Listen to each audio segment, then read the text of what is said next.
శివాయ. అమర్నాథ్ యాత్ర తీర్థప్రయాణం ప్రోగ్రాం వీక్షకులకు నమస్కారములు. భారతదేశము ఒక పుణ్యభూమి మరియు ఒక కర్మభూమి. పూర్వజన్మలో మనం చేసుకున్న పుణ్యఫలంతోనే ఈ జన్మలో భారతావనిలో పుట్టడం జరిగిందని మహాత్ములు ఎందరో సెలవిచ్చారు. ప్రతి యుగములో భగవంతుడు తను ఉన్నానని భక్తులకు పదే పదే తెలియచేశాడు. మరొక్కసారి భగవంతుడు లేడనే నాస్తికులకు కనువిప్పుగా సాక్షాత్ ఆ పరమేశ్వరుడే అమరనాథుడుగా మంచులింగంగా ఏర్పడి సనాతన ధర్మం యొక్క విధి విధానాన్ని, జీవిత గమ్యాన్ని, జీవన విధానాన్ని తెలియచేయటానికి, మనలను పాపరహితులను చేయటానికి భూలోకములో హిమాలయాలలో వెలసిన అద్భుతము మహిమాన్విత ప్రదేశమే ఈ అమర్నాథ్ క్షేత్రము. ప్రతి హిందువు తన జన్మలో ఒక్కసారైనా ఈ పరమ పుణ్యక్షేత్రానికి వెళ్ళి ఆ అమరనాథుని దర్శనం చేసుకోవాలని తహతహలాడుతుంటారు. ఇటువంటి క్షేత్రము యొక్క విశేషాలను, ఇక్కడకు ఎలా చేరుకోవాలి, ప్రయాణములో తీసుకొనవలసిన జాగ్రత్తలు మొదలగు పూర్తి వివరాలను గురించి తెలుసుకుందాము. అమర్నాథ్ ఆలయం లేదా అమర్నాథ్ గుహ భారతదేశంలోని జమ్మూ మరియు కాశ్మీర్లోని అనంతనాగ్ జిల్లాలోని సోనామార్గ్ లేదా పహల్గాం తహసీల్లో ఉన్న ఒక హిందూ పుణ్యక్షేత్రము.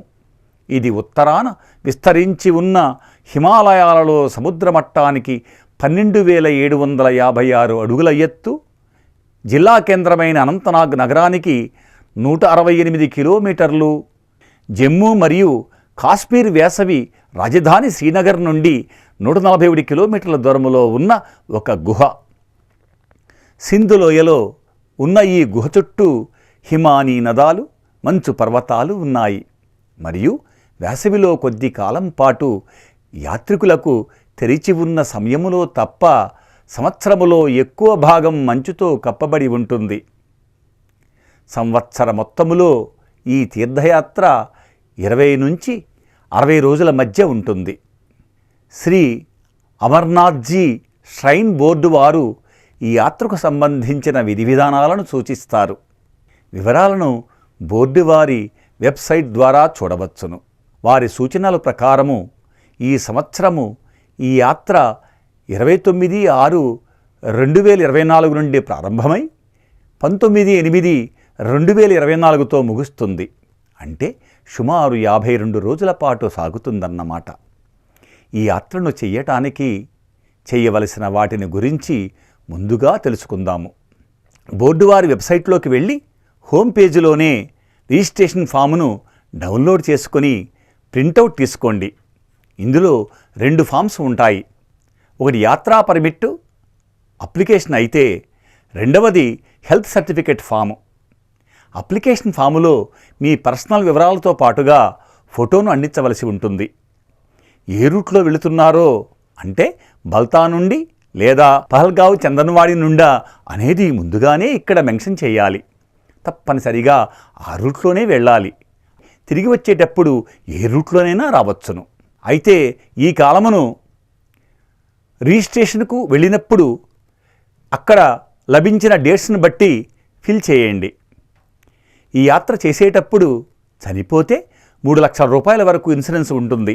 అందుకని నామినీ పేరును ముందుగానే సూచించండి. ఈ యాత్రకు 13 సంవత్సరముల నుండి 70 సంవత్సరాల వయసు వారిని అనుమతిస్తారు.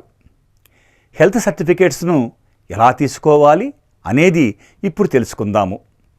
హెల్త్ సర్టిఫికేట్ తప్పనిసరిగా అమర్నాథ్ బోర్డు వారు సూచించిన గవర్నమెంటు వారి హాస్పిటల్స్ మరియు సూచించిన డాక్టర్స్ వద్ద మాత్రమే స్వయంగా వెళ్ళి తెచ్చుకొనవలను.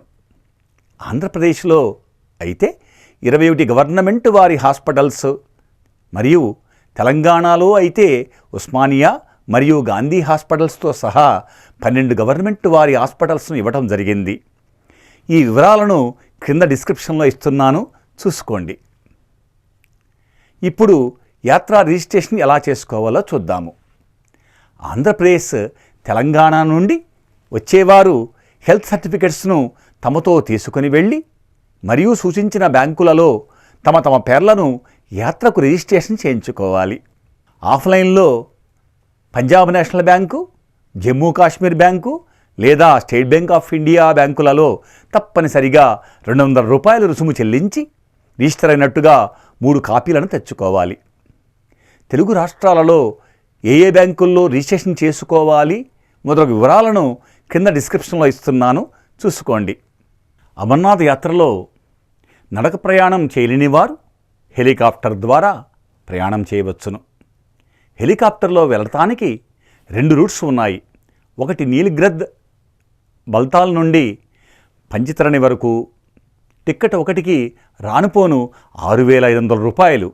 అలాగే రెండవది పహల్గాం నుండి పంచతరణికి రానుపోను 9,800 రూపాయలు ఉంటుంది. ఇలా ప్రయాణం చేసేవారు రిజిస్ట్రేషన్ చేసుకోనవసరం లేదు, కానీ హెల్త్ సర్టిఫికెట్ తప్పనిసరిగా తీసుకొనవలసి ఉంటుంది. 2 ప్రక్కల నుండి హెలి సర్వీసెస్ పంచతరణ వరకు ఉంటుందన్నమాట. అయితే పంచతరణి నుండి తప్పనిసరిగా కనీసం 6 కిలోమీటర్లు ప్రతి ఒక్కరూ నడక ద్వారా కానీ లేదా గుర్రాలు లేదా పల్లకీలో అమర్నాథ్ గుహకు చేరుకోవలసి ఉంటుంది.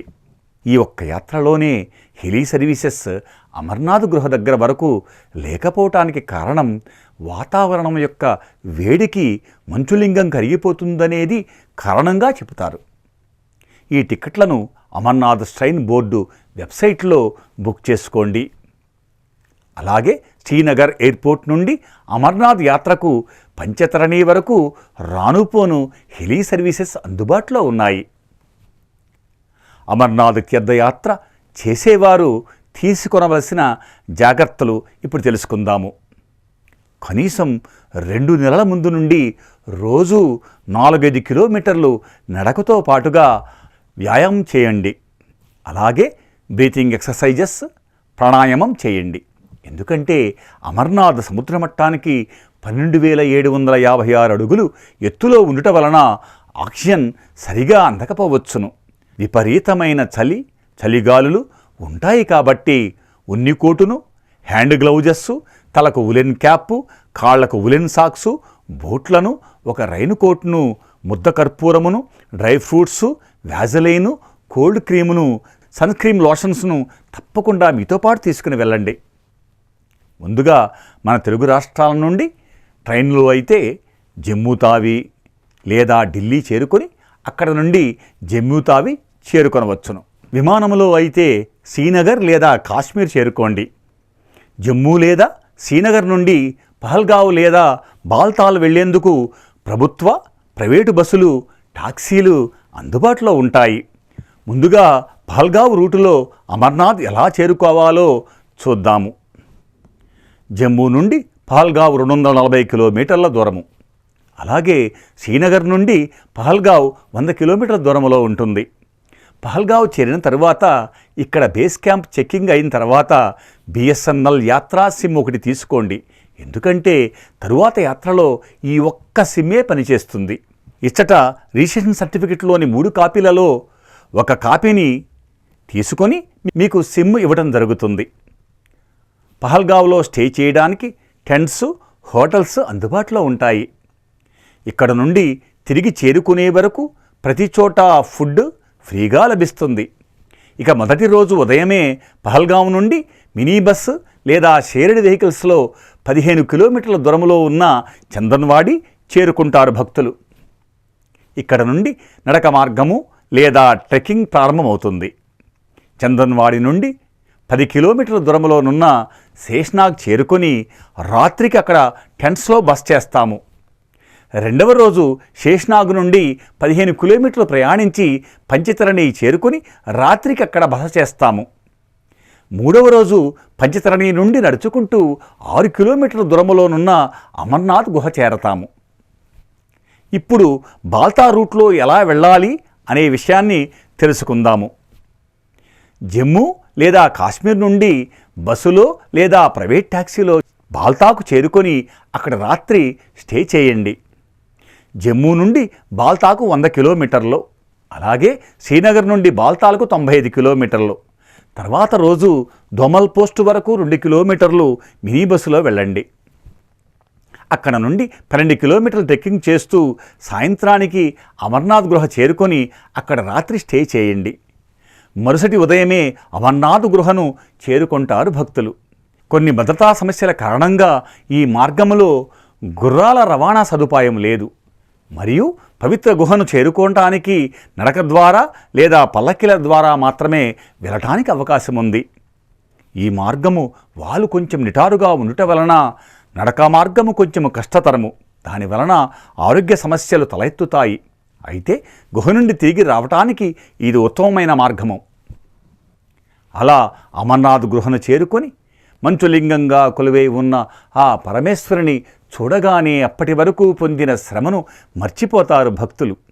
అసలు మంచుతో ఆ లింగరూపమున పరమేశ్వరుడు తమ ఎదుట నిలుచుండుట వలన చూసి ఆశ్చర్యానికి లోనవుతారు. తదేకంగా ఆ స్వామిని చూస్తూ భక్తితో నమస్కరించుకొని తమ తమ కోర్కెలను విన్నవించుకుంటారు. ఆ ప్రక్కనే ఉన్న చిన్న హిమలింగం లింగరూపాలలో ఉన్న పార్వతీమాతను వినాయకుడికి నమస్కరించుకొని ఆ గుహ నుండి బయటికి వస్తారు. స్వామిని దర్శనము చేసుకొని తిరిగి తమ తమ గమ్యస్థానాలకు చేరుకునేటప్పుడు ఒక ముఖ్య విషయం గుర్తుంచుకోవాలి. అది ఏమిటంటే తిరుగు ప్రయాణములో నడక మార్గాన వచ్చే భక్తులు పంచతరణి నుండి కుడిపక్కగా వయా ధోమల్ పోస్ట్ ద్వారా బాల్తాల్ మార్గం నుండి రావటం వలన 19 కిలోమీటర్ల దూరమును తగ్గించుకొని అలసట లేకుండా త్వరగా బాల్తాల్ చేరుకొనవచ్చును. దీనికోసం ఎటువంటి పర్మిషన్సు తీసుకోనక్కరలేదు, లేదా వచ్చిన దారిలోనే తిరిగి గమ్యస్థానము చేరవచ్చును. ఇప్పుడు స్థల పురాణం గురించి చెప్పుకుందాము. ఒకానొక సమయంలో ఉమామహేశ్వరులు హిమాలయాలలో విహారము చేస్తున్నప్పుడు పార్వతీదేవి పరమేశ్వరుని సృష్టి రహస్యము అమరత్వమును గురించి తెలియచేయమని కోరిందట. ఆ జగన్మాతకు తెలియక కాదు, ఈ లోకానికి తెలియచెప్పటానికి. అందుకు సమ్మతి తెలిపిన పరమేశ్వరుడు మొదటగా ఇప్పటి పహల్గావ్ లేక బైల్గావ్ దగ్గర నందీశ్వరుని అక్కడే ఉండమని చెప్పాడట. కొంచెం దూరంలో చందన్వాడి దగ్గర తన సిగలోని చంద్రుణ్ణి, కొంతకు ముందుకు వెళ్ళిన తర్వాత శేషనాగ్ వద్ద తన మెడలోని సర్పాన్ని విడిచాడట. మహాగణేష్ పర్వతం వద్ద వినాయకుడిని, పంచతరణి వద్ద పంచభూతాలను విడిచాడట. అలా వారిద్దరు మాత్రమే నడుచుకుంటూ ఒక గుహలోనికి చేరారట. శివుడు అర్ధనారీశ్వరికి ఈ విధంగా చెబుతాడు: అణువు కంటే అణువైనది, సూక్ష్మము కంటే సూక్ష్మమైనది ఈ ఆత్మ ఒక్కటే. ఈ ఆత్మే ప్రతి ఒక్కరి గుండె గుహలో ఉంటుంది. అక్కడికి వెళ్ళి దానిని పట్టుకున్నప్పుడు మాత్రమే సృష్టి రహస్యం తెలుస్తుందనేది విహితమై ఇది ఎంత మాయేనని తెలుస్తుంది. జీవుల జన్మ ఒక మంచు లాంటిది. పుట్టుట, మసలుట, మరణించుట అనేది సృష్టి నియమము.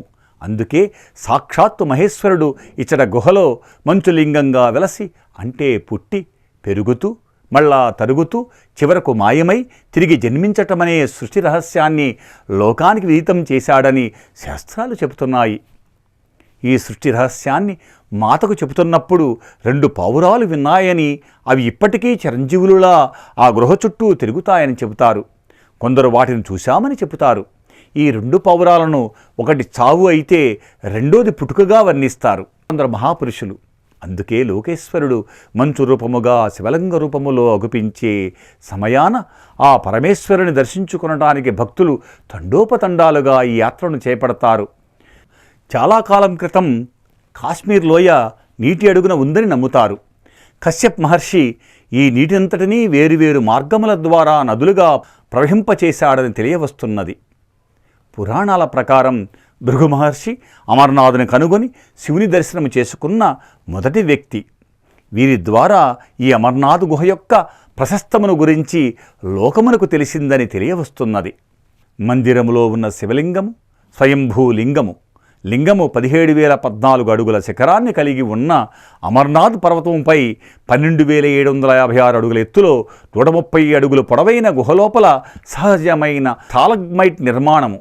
గుహ పైకప్పు నుండి నేలపై పడే నీటి బిందువులు గడ్డకట్టడం వల్ల స్టాలగ్మైట్ ఏర్పడుతుంది. ఫలితంగా మంచు ఏర్పడడం పైకి పెరుగుతుంది.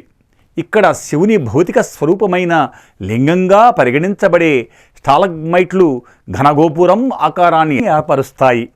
ప్రక్కనున్న 2 చిన్న స్తంభాలు పార్వతీ మరియు గణేశుని సూచిస్తాయి. పురాతనము ప్రముఖమైన కాశ్మీరీ చరిత్రకారుడు కల్హనచే వ్రాయబడిన రాజతరంగిణి గ్రంథములో అమర్నాథ్ గురించి తెలుపబడింది. 11వ శతాబ్దములో రాణి సూర్యమతి ఈ ఆలయానికి త్రిశూలాలను, బాణలింగాలను మరియు ఇతర పవిత్ర చిహ్నాలను బహుమతిగా ఇచ్చిందని చెబుతారు. మొఘలాయుల నాటి ప్రముఖ కవి ప్రజ్ఞాభట్ట వ్రాసిన రాజావళి పతాకములో అమర్నాథ్ గుహ దేవాలయము తీర్థయాత్రకు సంబంధించిన వివరణాత్మక సూచనలు ఉన్నాయి. మధ్యయుగ చరిత్ర అమర్నాథుణ్ణి వర్ణించే మొఘల్ పెయింటింగ్ అబుల్ ఫజల్ యొక్క 16వ శతాబ్దపు రచన అయిన ఇన్-ఇ-అక్బరీలో ఈ గుహ మరియు శివలింగము గురించి ప్రస్తావించబడింది. అతను ఋతువులు మరియు చంద్రుని ప్రకారము లింగం పెరగటము మరియు క్షీణించడం గురించి వివరించాడు. ఫ్రాంకోయిస్ బెర్నియర్, ఒక ఫ్రెంచి వైద్యుడు, 1643లో కాశ్మీర్ను సందర్శించినప్పుడు తన పుస్తకములో ట్రావెల్స్ ఇన్ మొఘల్ ఎంపైర్లో అతను అద్భుతమైన సమ్మేళనాలతో నిండిన అమర్నాథ్కు తన ప్రయాణాన్ని, అతను సందర్శించిన ప్రదేశాల గురించి వివరించాడు. ఇలా అనేక పురాతన గ్రంథాలలో అమర్నాథ్ యొక్క ప్రశస్తతను గురించి తెలుపబడ్డాయి. ఈ ప్రయాణములో నడకదారిలో వర్షానికి మధ్యన గరుక, ఇసుక రాళ్ళు, పెద్ద పెద్ద బండలు వెళ్లే దారిని మూసివేస్తాయి. అలాగే పాక్ ముష్కరులు భక్తులపై దాడి చేసిన సంఘటనలో కోకొల్లలు. ఆక్సిజన్ అందక చనిపోతూ కూడా భక్తులు ఉంటారు. అయితే మన మిలిటరీ జవాన్లు మనలను కంటికి రెప్పలా కాపాడుతారు.